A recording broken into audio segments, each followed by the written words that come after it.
Yes, it's true. I was Stuckmanized.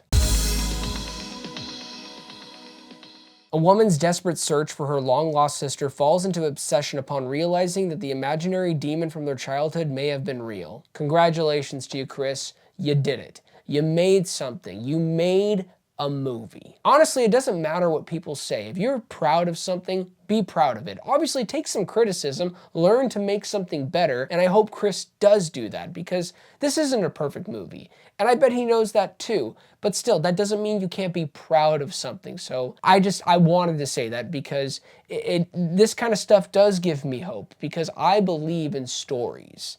And this is something that he and his wife wanted to do. So congratulations for that. This man knows how to create tension, and with that, atmosphere. That is something I always look forward to in a horror film, is to make me feel immersed in whatever themes you're trying to go with, whether it's grief, loss, trauma of your past, now it's bleeding into your future, and we have a lot of things, a lot of horror movie references that clearly he really likes certain films, and I was about to say a title of one, and that was going to pretty much spoil the last act of this film. Chris loves this genre, and you see all the references around. And if you don't have that atmosphere, if you don't know how to bring that about, you're gonna lose your audience. But at least for me, he didn't. He brought that level of tension to a really excellent level. And when you have somebody behind this project who got attached later on, Mike Flanagan, I bet that helps. Neon is behind this. They actually gave Chris a little bit more resources so he could do some things that he wanted to do. He just didn't have time. So I believe the budget for this is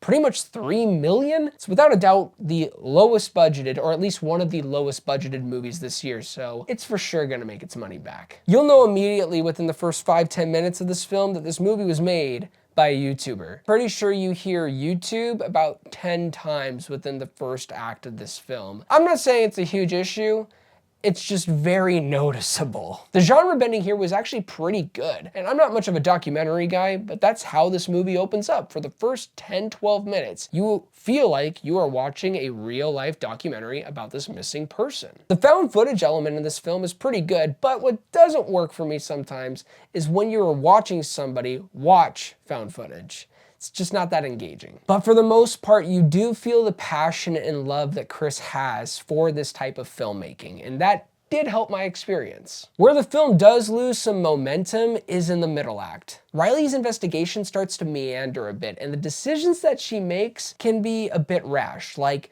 leaving her house in the middle of the night to an undisclosed location that she doesn't even tell her husband about, and she thinks she's going to be fine. But Joseph, this is a supernatural film that deals with potentially demons, and I can get behind that if the story does a good job in bringing your character to a point where it's easy for her to be manipulated. It's easy for her to make these decisions to lead her to a path that says, hey, come to this dark alley. But in that moment when she makes that decision, it wasn't a moment of, I'm being manipulated, I'm being forced by this spiritual entity to go make that decision. No, it was just an emotional decision.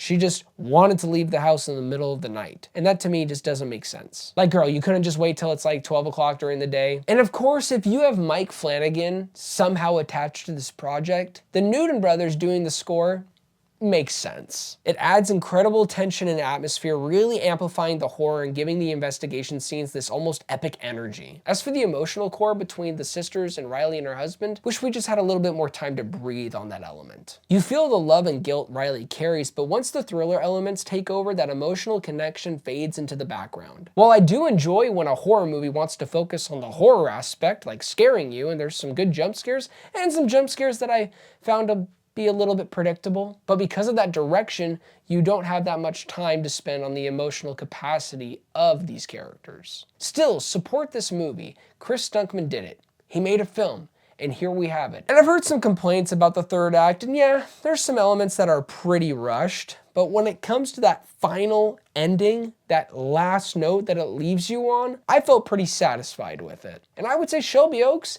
is a good time. It delivers on horror, it delivers on thrills, it delivers on atmosphere, and to me, those are pretty important when it comes to a genre like this. 7 out of 10. Well, thank you guys so much for watching this review. It really means a lot. Please don't forget to like and subscribe, but most of all, do not forget to be blessed.